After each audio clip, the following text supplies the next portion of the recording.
Hi guys, market മേഷോൻ്റെ പുതിയൊരു daily market update വീഡിയോയിലേക്ക് എല്ലാവർക്കും സ്വാഗതം. എന്നത്തെയും പോലെ തന്നെ നമുക്ക് നിഫ്റ്റിയുടെ അനാലിസിസ് നിന്ന് സ്റ്റാർട്ട് ചെയ്യാം. നിഫ്റ്റി നമ്മൾ നോക്കുകയാണെങ്കിൽ ഒരു ബെയറിഷ് ക്യാൻഡിൽ ക്ലോസ് ആണ് തന്നിരിക്കുന്നത്. ലാസ്റ്റ് 4 ഡേയ്സ് ഒരു ഇൻഡിസിഷൻ ക്യാൻഡിൽസ് ആയിരുന്നു നമുക്ക് തന്നുകൊണ്ടിരുന്നത്. പക്ഷേ ഇന്നൊരു ബെയറിഷ് ക്യാൻഡിൽ ക്ലോസ് തന്നിട്ടുണ്ട്. അതൊരു ബെയറിഷ്നെസ് തന്നെ സൂചിപ്പിക്കുന്നത് എനിക്ക് തോന്നുന്നു. ഇനി വരും ദിവസങ്ങളിൽ നമ്മുടെ പ്രൈസ് ആക്ഷൻ നോക്കിയിട്ട് നമുക്ക് മനസ്സിലാക്കാം എന്തായിരിക്കും നിഫ്റ്റിയുടെ സ്റ്റാൻസ് ഉണ്ട്. പക്ഷേ നമ്മൾ 15 മിനിറ്റ്സ് ടൈം ഫ്രെയിമിലേക്ക് പോവുകയാണെങ്കിൽ ഞാൻ ഇതിന് മുന്നത്തെ പല വീഡിയോസിലും പറഞ്ഞിരുന്നു, ഈ ഒരു ലോ, അതായത് ഈ ഒരു വലിയ റെഡ് ക്യാൻഡിലും ലോ ബ്രേക്ക് ചെയ്ത് കഴിഞ്ഞാൽ ഒരു ബെയറിഷ് പ്രൈസ് ആക്ഷൻ നമുക്ക് നിഫ്റ്റിയിൽ കാണാമെന്ന് ഞാൻ പറഞ്ഞിരുന്നു. അപ്പോൾ അതുപോലെ തന്നെ ഏകദേശം വരാനുള്ള ചാൻസസ് എനിക്ക് കൂടുതൽ തോന്നുന്നു. കാരണം ചിലപ്പോൾ നാളെ ഇതിന് താഴെ ഒന്ന് സസ്റ്റെയിൻ ചെയ്യാനുള്ള പ്രോബിലിറ്റി കുറച്ച് കൂടുതലാണെന്ന് എനിക്ക് തോന്നുന്നു. അങ്ങനെ പറയാൻ കാരണം എന്താണെന്ന് വെച്ചാൽ നമ്മൾ ബ്രോഡർ മാർക്കറ്റിൽ, അതായത് സ്മോൾ ക്യാപ് മിഡ് ക്യാപ് ഇൻഡെക്സിലൊക്കെ ഓൾറെഡി സെല്ലിംഗ് സ്റ്റാർട്ട് ചെയ്തിട്ടുണ്ട്. ഞാൻ പല വീഡിയോയിലും പറഞ്ഞിരുന്നു നമ്മൾ കൂടുതൽ ഓവർ ബോട്ടാണ്, പിന്നെ കൂടുതൽ ഒരു അപ്സൈഡ് കുറവാണെന്നൊക്കെ. അപ്പോൾ ആ ഒരു സിനാരിയോ ഇവിടെ വന്നിട്ടുണ്ട്. അപ്പോൾ ഒബ്വിയസ്ലി അവിടെ ഒരു സെല്ലിംഗ് വരുമ്പോൾ ഇവിടെയും ഒരു ചെറിയ രീതിയിലൊരു സെല്ലിംഗ് നിഫ്റ്റിയിലും വരാനുള്ള പ്രോബിലിറ്റി കൂടുതലാണെന്ന് ഞാൻ പ്രതീക്ഷിക്കുന്നു. പക്ഷേ ഓവറോൾ ട്രെൻഡ് നിഫ്റ്റിയുടെ ഇപ്പോഴും ബുള്ളിഷാണ്. ഇപ്പോൾ ഹയർ ലോ ക്രിയേറ്റ് ചെയ്ത് ചിലപ്പോൾ ഇങ്ങനെ പോകാനായിരിക്കാം, അല്ലെങ്കിൽ ഒന്നും കൂടെ ഡിപ്പ് ചെയ്തിട്ട് പോകാനായിരിക്കാം, അറിയില്ല.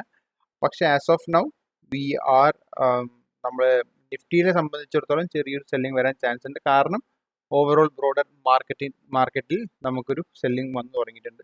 അപ്പോൾ നമുക്കിനി മിഡ് ക്യാപ് സ്മോൾ ക്യാപ് ഇൻഡെക്സിലേക്ക് നോക്കാം. നിങ്ങളിവിടെ Nifty mid cap small cap 400 index നോക്കുകയാണെങ്കിൽ ഞാൻ പേടിച്ചിരുന്ന സാധനം, ഞാൻ ഈ ഒരു ലെവലിലൊക്കെ ഞാൻ ഓൾറെഡി പറഞ്ഞു തുടങ്ങിയിട്ടുണ്ട്. ഓൾറെഡി മാർക്കറ്റ് ഓവർ ബോട്ടാണ്. ഇനി ഇവിടെ നിന്നൊരു സെല്ലിംഗ് വരുവാണെങ്കിൽ ഭയങ്കര ഷാർപ്പ് സെല്ലിംഗ് വരും. അപ്പോൾ നിങ്ങൾ ഈ ഒരു ദിവസങ്ങളിൽ ഈ ലാസ്റ്റ് 3 or 4 ഡേയ്സിൽ നിങ്ങൾ അധികം ട്രേഡ് എടുക്കരുതെന്ന് ഞാൻ പറഞ്ഞിരുന്നു. കാരണം അങ്ങനെ എടുത്തിട്ടുണ്ടെങ്കിൽ ചിലപ്പോൾ വലിയ മൂവ്മെന്റ് ഒന്നും കിട്ടിയിട്ടില്ല എന്നുണ്ടെങ്കിൽ സ്റ്റോപ്പ് ലോസ് അടിക്കാനുള്ള പ്രോബിലിറ്റി കൂടുതലാണ്. അപ്പം ഇന്ന് ആ ഒരു ദിവസമായിരുന്നു. പിന്നെ ഇവിടുന്ന് അങ്ങോട്ട് ഇതൊരു ബെയറിഷ് എൻഗൾഫിംഗ് ക്യാൻഡിൽ എന്നാണ് ഈ ക്യാൻഡിലിനെ പറയുക. കാരണം ഈ ഒരു ക്യാൻഡില് ഇതിന് മുന്നത്തെ ക്യാൻഡിൽ ഹൈയും ലോയും എല്ലാത്തിനും കൂടെ എൻഗൾഫ് ചെയ്തിട്ട് അതിൻ്റെ താഴെ വന്നാണ് ക്ലോസ് ചെയ്തിരിക്കുന്നത്. അപ്പോൾ അതിൻ്റെ ബെയറിഷ് എൻഗൾഫിംഗ് ക്യാൻഡിൽ എന്നാണ് പറയുക. നേരെ ഓപ്പോസിറ്റ് വന്നു കഴിഞ്ഞാൽ നമ്മൾ ബുള്ളിഷ് എൻഗൾഫിംഗ് ക്യാൻഡിൽ എന്ന് പറയും. ഇപ്പോൾ റൈറ്റ് നൗ ഇതൊരു ബെയറിഷ് എൻഗൾഫിംഗ് ക്യാൻഡിലാണ് വന്നിരിക്കുന്നത്. അതും എവിടെയാണ് വന്നിരിക്കുന്നത് എക്സാക്ട്ലി അറ്റ് ദി റെസിസ്റ്റൻസ് ലെവലാണ് വന്നിരിക്കുന്നത്. ഇവിടുന്ന് താഴത്തേക്ക് ചെറിയ മൂവ്മെന്റ് എന്തായാലും ഒരു 90% ഞാൻ പ്രതീക്ഷിക്കുന്നുണ്ട്. കാരണം വേറൊന്നുമല്ല, ഓൾറെഡി ഓവർ സ്ട്രെസ്ഡ് ആണ് മാർക്കറ്റ്. അതുപോലെ തന്നെ ഞാൻ മുന്നത്തെ 2-3 വീഡിയോയിൽ പറഞ്ഞ് ഞാൻ ഇതിൻ്റെ ഹിസ്റ്റോറിക്കൽ സ്റ്റഡീസും ചെറുതായിട്ടൊന്ന് കാണിച്ചു തരികയുണ്ടായി. ഇത്രയും ഓവർ സ്ട്രെസ്ഡ് ആയ മാർക്കറ്റിൽ ഇങ്ങനെ സെല്ലിംഗ് എപ്പോൾ വരും, എങ്ങനെ വരും എന്നൊക്കെ പറഞ്ഞ് ഞാൻ കാണിച്ചിരുന്നു. അപ്പോൾ ആ വീഡിയോ കാണാത്തവരാണെങ്കിൽ ദയവായി ആ വീഡിയോ പോയി കണ്ടു നോക്കുക. അപ്പോൾ നിങ്ങൾക്കൊരു ഐഡിയ കിട്ടും. അപ്പോൾ ഈ ഒരു ലെവലിൽ സ്വിംഗ് ട്രേഡ് എന്തുകൊണ്ട് ചെയ്യരുതെന്ന് ഞാൻ പറഞ്ഞിരുന്നു ഈ ഒരു ദിവസങ്ങളിൽ. കാരണം ഓവർ സ്ട്രെസ്ഡ് ആയിരുന്നു. എന്തുകൊണ്ടാണ് ഓവർ സ്ട്രെസ്ഡ് എന്ന് പറയാൻ കാരണം ഞാൻ ആ വീഡിയോയിൽ പറഞ്ഞിട്ടുണ്ട്. അപ്പോൾ ദയവായി ആ വീഡിയോ കാണുക. അത് കാണാത്തവരുണ്ടെങ്കിൽ അത് കുറച്ചും കൂടെ ഇൻഫോർമേറ്റീവ് ആവുമെന്ന് ഞാൻ പ്രതീക്ഷിക്കുന്നു. അപ്പോൾ Nifty mid cap small cap index ഇത്രയേ ഉള്ളൂ. ഇവിടുന്ന് ഒരു ബെയറിഷ് ക്യാൻഡിൽ വന്നിട്ടുണ്ട്. അപ്പോൾ ഇവിടുന്ന് നാളെ ഈ ഒരു ലോ ബ്രേക്ക് ചെയ്യുകയാണെങ്കിൽ വീണ്ടും ഒരു ബെയറിഷ്നെസ് തന്നെ നമുക്ക് പ്രതീക്ഷിക്കാം. ഈ ഒരു ലെവൽസ് അതായത് 20,200 and 20,000 ലെവൽസ്, ഇതൊക്കെ ഒരു സപ്പോർട്ട് ലെവലാണ്. അപ്പോൾ മാർക്കറ്റ് ഇവിടെ വന്നു കഴിഞ്ഞാൽ ഇവിടുന്ന് ബൈയിങ് വരാമെന്ന് നമുക്ക് പ്രതീക്ഷിക്കാം. അതായത് ചാൻസ് ഉണ്ട് ഇവിടുന്ന് ബൈയിങ് വരാൻ, റൈറ്റ്? കാരണം ഇതൊക്കെ വിൻഡോ സപ്പോർട്ട്സ് ആണ്. ഇവിടെ നിന്നൊക്കെ നല്ല ഡിമാൻഡ് ഉള്ളതുകൊണ്ടാണ് ഇവിടെയൊക്കെ ഒരു ഗ്യാപ്പ് ഫില്ല് ചെയ്യാതെ തന്നെ മാർക്കറ്റ് മുകളിലേക്ക് വരിക്കുന്നത്. അപ്പോൾ ഈ ഒരു ലെവലിൽ കൂടുതൽ ഇൻസ്റ്റിറ്റ്യൂഷൻസ് ഇവിടെ വന്ന് പൈലപ്പ് ചെയ്യാനുള്ള പ്രോബിലിറ്റി കൂടുതലാണെന്ന് നമുക്ക് പ്രതീക്ഷിക്കാം. അപ്പോൾ ഇവിടുന്ന് ഒരു ബുള്ളിഷ് മൂവ് അല്ലെങ്കിൽ ചെറിയ ബൗൺസ് എങ്കിലും നമുക്ക് ഇവിടുന്ന് കിട്ടാവുന്നതാണ് മാർക്കറ്റിൽ. ഓക്കെ, അപ്പോൾ Nifty mid cap small cap 400 ഇൻഡെക്സിനെ കുറിച്ചുള്ള അനാലിസിസ് ഇത്രയേ ഉള്ളൂ. നമുക്കിനി നേരെ ബ്രെഡ്ത്ത് അനാലിസിസിലേക്ക് പോകാം. ബ്രെഡ്ത്ത് അനാലിസിസിനെ കുറിച്ച് നമ്മൾ പറയുകയാണെങ്കിൽ ഞാൻ 2-3 ദിവസങ്ങളായിട്ട് പറയുന്നതാണ്, ഓവർ ബോട്ടാണ്. 81% നമ്മൾ ഓൾറെഡി എത്തിയിട്ടുണ്ട്.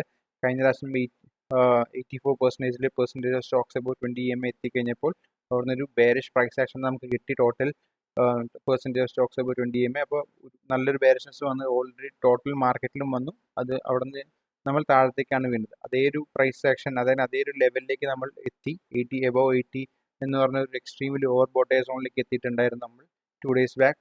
Percentage of Stokes about 20 EMA. അവിടുന്ന് ഇവിടുന്ന് ഒരു വീഴ്ച എന്നുള്ളത് ഇത് വളരെയധികം നമുക്ക് പ്രിഡിക്റ്റ് ചെയ്യാൻ പറ്റുന്നൊരു ഫോളാണ്.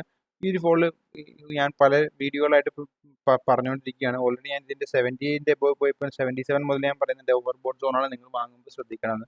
ഇവിടെയൊക്കെ നിങ്ങൾ 2, 3, 4, 5 സ്റ്റോക്സ് ഒക്കെ വാങ്ങിയിട്ടുണ്ടെങ്കിൽ അതെല്ലാം ഇന്നത്തെ ദിവസം സ്റ്റോപ്പ് അടിക്കാനുള്ള പ്രോബിലിറ്റി ഉണ്ട്. കാരണം അതൊന്നും വലിയ മൂവ്മെന്റ് 5 to 8% അറ്റ്ലീസ്റ്റ് മൂവ്മെൻറ്റ് നമുക്ക് മുകളിലേക്ക് തന്നിട്ടില്ല. നിങ്ങളത് വീണ്ടും ആ സ്റ്റോക്സിനൊക്കെ നിങ്ങളുടെ കയ്യിൽ ഹോൾഡ് ചെയ്യുകയായിരുന്നു എന്നുണ്ടെങ്കിൽ നിങ്ങളുടെ സ്റ്റോപ്പ് ലോസ് അടിച്ചിട്ടുണ്ടാവാനുള്ള പ്രോബിലിറ്റി ഒരു 90% ഞാൻ പറയും.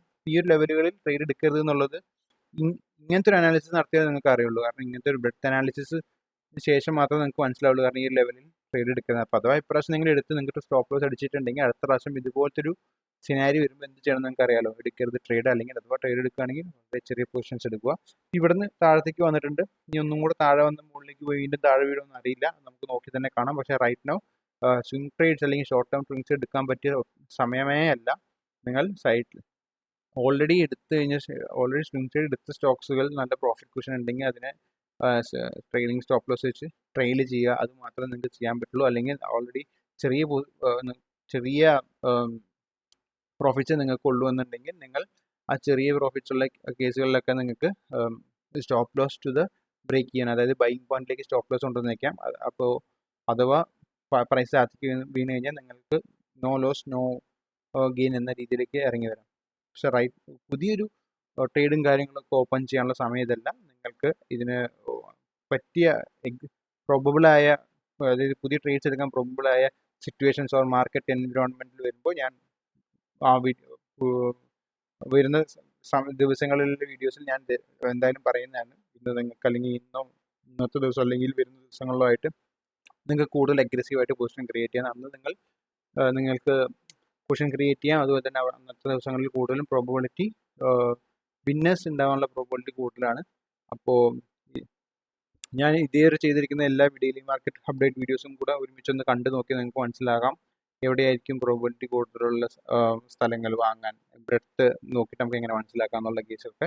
അപ്പോൾ അത്രയേ ഉള്ളൂ. അപ്പോൾ ഈ ഒരു ഫോള് നമ്മൾ ഓൾറെഡി പ്രതീക്ഷിച്ചാണ്. അറ്റ്ലീസ്റ്റ് എൻ്റെ വീഡിയോസ് കണ്ടിട്ടുള്ള എല്ലാവരും ഈ ഒരു ഫോൾ പ്രതീക്ഷിച്ചിട്ടുണ്ടാവും ഞാൻ വിചാരിക്കുന്നു. അത് നിങ്ങൾക്ക് ഹെൽപ്ഫുൾ ആയെന്ന് ഞാൻ വിചാരിക്കുന്നു. അപ്പോൾ ഇനി വരുന്ന ദിവസങ്ങളിൽ എങ്ങനെയായിരിക്കും മാർക്കറ്റിൻ്റെ പ്രൈസ് ആക്ഷൻ എന്ന് നമുക്ക് നോക്കിക്കാണാം. അതിനനുസരിച്ച് നമുക്ക് കൂടുതൽ ബെറ്റർ ഡിസിഷൻസ് മാർക്കറ്റ്സിൽ എടുക്കാം. So thank you for watching. ഇനി നിങ്ങൾ എൻ്റെ യൂട്യൂബ് ചാനൽ സബ്സ്ക്രൈബ് ചെയ്യാത്തവരാണെങ്കിൽ please do subscribe and please do like the videos as well as please do hit the bell icon. അതുപോലെ തന്നെ നിങ്ങളുടെ ഫ്രണ്ട്സിനോ ഫാമിലിയിലോ ആർക്കെങ്കിലും ഷോർട്ട് ടേം സ്വിംഗ് ട്രേഡിംഗ് അല്ലെങ്കിൽ സ്റ്റോക്ക് മാർക്കറ്റിൽ താല്പര്യമുണ്ടെന്നുണ്ടെങ്കിൽ ഈ ഒരു വീഡിയോ സജസ്റ്റ് ചെയ്യാവുന്നതാണ്. So thank you for watching. Happy investing, happy trading.